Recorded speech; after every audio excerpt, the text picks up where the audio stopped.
Thank you. Small statement first. Sweden is the best functioning postal market in the world. And it's not because of us, it's not because of Sweden Post, it's simply because the client base demands it. And we have to act together to meet their demands. And where there's a market where no one is pushing you forward, you will not have any development in this direction.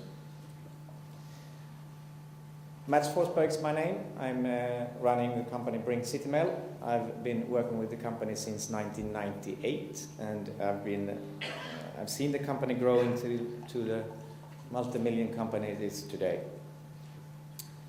When we started in 1991, the postage price was more than double in Sweden what it is today. No one thought anything about that corporations might have other demands than private citizens. Naturally, we started out small, only covering 5% of Sweden. We started in the center of Stockholm. Today we cover over 54% of Sweden, and we reach 2.5 million households, which is then 54% of Sweden. In the opposite of many challengers in this field, we have over 2,000 highly professional and full-time postal workers at 107 offices around Sweden. As you see, we are much like a traditional post when it comes to last mile by delivering mail into the little box. We have the same union agreement as the Swedish Post, and we have had that since the start. It's very important for us. Average age of 29 years. We heard earlier someone who had a little bit older average age, to 27.5 years in our operations. 10 years ago it was 20 years, so we have gone from a turnover in the beginning of the 2000 of over 50% down to 25-30% annually. And 2/3 of Sweden's top 100 post buyers are clients of ours. We have a market share of 12%, and of course Sweden Post is still super dominant. So how we're in the market is one thing. More importantly is why. So let me talk a little about what we believe in for the future. We are here for the sender, and it's pretty straightforward. It's to make things better for the sender, and by doing so also better for the receiver. We in the middle simply have to adapt.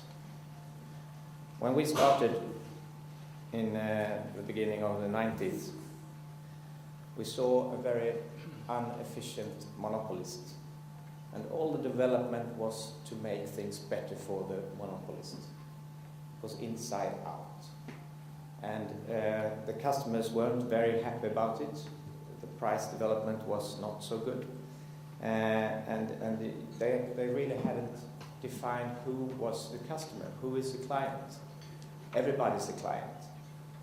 So we saw here a monopolist that had wrong prices in parts of the market, and as far as I know, it still is, I'd say, wrong prices for some parts of Europe. The companies are the clients, and what do companies want? Lower price and more precision. So how has things improved then for the sender and the receiver in Sweden since 1991? Well, every year Swedish companies save between 150 and 200 million euro, regardless if there are customers of ours or not. Over 20 years, that's more than 4 billion euro. We have introduced in the middle of the 90s, the first change of address service, now jointly run by us and Swedish Post. The concept of precision post has renewed the letterbox as a channel for communication. I'll come back to that. The decrease of the volumes in many of the countries, I think there is a connection between that and the prices and the precision. And the precision or the quality of service, Swedish law stipulates a minimum of 86% accuracy. In Sweden, the figures for Sweden Post and for us are 95% and 98.5% respectively. And the Swedish post market has been internationally lauded for its high level of service and broad offering of products. So let me take you through a small journey. The first 10 years, we were the first company to really challenge a post monopoly, and of course it was tough. There was no benchmark in Europe, and the first letter was delivered on May the 13th, 20 years ago. We had a coverage of 5%. We had very, very low volumes. Actually, the manager of that office, after 2 months of training and keeping his 10 postmen working, he said, "You can stay home today, I'll take the whole bunch." It was 7 letters each. So it was a tough start. And we actually had to focus a lot on the deregulation, and there was a deregulation fully in 1993, and we expanded into the Stockholm area, to whole Stockholm, covering 10% of Sweden. We expanded in 1996 to 2 other main city areas, Malmö and Gothenburg, covering 30%. And we had a lot of lawyer costs. The first 2 years we had higher lawyer costs than we had turnover, so it was a big problem, of course. In 1999, Sweden Post was found guilty of abusing its dominant market position for the 30th time. It still is a record in Sweden. And a new law was passed that made it more possible for competition on equal terms. In 2000, it was actually the chairman of the board, John Modd, made the decision that we did another expansion in the surrounding regions of Malmö and Gothenburg. So those first 10 years was all about law and financing. And then in 2002 we sat down, and we have now to show that this is possible. It's possible to compete with an incumbent and to make a profit. So we had a program, and 2004, after launching another product to make the letterbox more interesting for companies, we made a profit for the first time. We launched household address based on target group selection, and we made a profit for the first time. 2006 until present day, we have focused a lot on competence, cooperation and geographical expansion. And in 2008 we expanded outside those 3 city areas into a part around Lake Mälaren in the middle of Sweden, and we are now covering 54% of Sweden. We have also changed our name from Citymail to Bring Citymail. Come back to that in a few minutes. In 2010, actually we bought a small flexible machine, and we have since September a new law requiring transparent pricing. And that's all about competition. If you want a competition, you really have to want it full, and you have to have a law that stipulates the terms around the competition. Otherwise, it is impossible.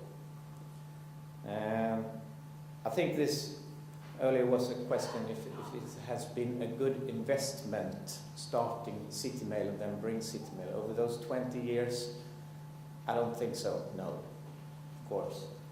But there has been companies coming in on the way. It's done good business on it, and I think the future looks quite bright.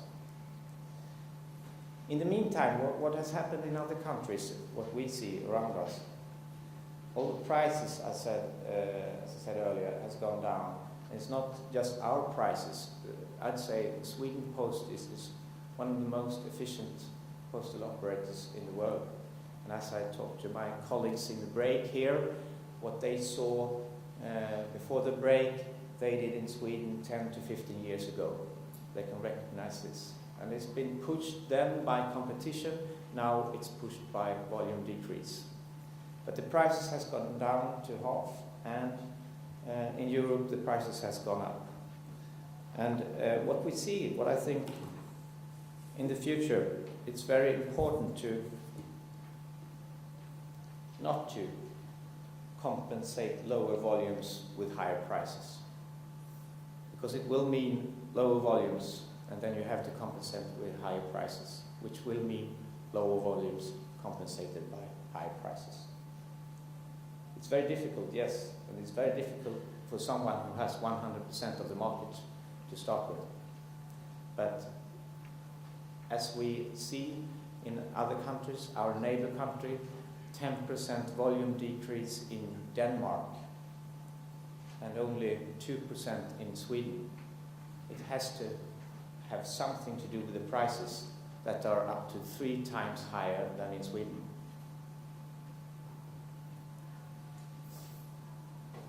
So instead of penalizing customers with higher prices if they didn't reach their volume targets, we have focused on quality, service, efficiency and environment. Precision is very important, and we have a possibility to have 100% precision, 100% quality. Service, to be a monopolist from the beginning, maybe service is not the first thing that you work on, but to really meet the client's demands. Efficiency. I think we've seen some good examples before, but it's just beginning. You can, of course, make a lot with those large companies to be more efficient. And environment. We work with transportation, papers. It's not good for the environment. You have to have good programs in place, and you have to work with this every day, as important as efficiency and quality. So, what about our owner? The last monopoly. So, well, we've been owned by Swedish Post. They bought us 1995. We've been owned by Royal Mail 1999, 2000, and we're now owned by Norwegian Post. We have always been run as a standalone company. And I don't believe in integration with a big incumbent, because our culture is to really challenge the old and really look at something in the new. We can't copy Swedish Post. We can't do the same things they do. We cannot make them leave the market. We can take a small share, and I think in the future you will see competitors maybe taking up to 20% market share in your countries. And what about the market? What will it look like in 20 years? Well, we heard it before, the physical letterbox will remain an important information and media channel. But there still is a lot being sent that can be more efficiently sent in other channels. I think non-priority and priority will be history, will be buried. I think you have to work more on the recipient's side and really understand what their needs are, what they want, how they want it, when they want it. And by doing so, you can give more return on investment for the sender, and you can give also savings for the sender. We have focused too much on our own, what can our machines do, and we have produced then services that is suited to our machines. That's not what the sender wants. We can see also that we've pushed the unaddressed mail maybe too far with too much volumes. In Sweden, it's 25 to 30% that says unaddressed no thanks, and it's increasing. So we have to think more about the receiver, and by doing so, we can offer better services for the sender. I think the market will be halved in size. Still, it's a huge market. And still, it's a market where there can be competition. Even if it's not, it will be one dominant player in each country, there will be competition. Business development will be customer-driven, not company-driven. The mail that will be delivered will be highly relevant. And of course, what you pay for it is important. Email is very cheap, but it's very inefficient. Email is a lot of spam today. So by delivering good services, we can give better bang for the buck for our clients. As I said, priority and non-priority will be buried. We saw earlier how Austrian Post delivered priority one day on half of the area and then combined those. Is it sustainable that in the future the government demands you all to deliver mail to every address every day? I don't think so.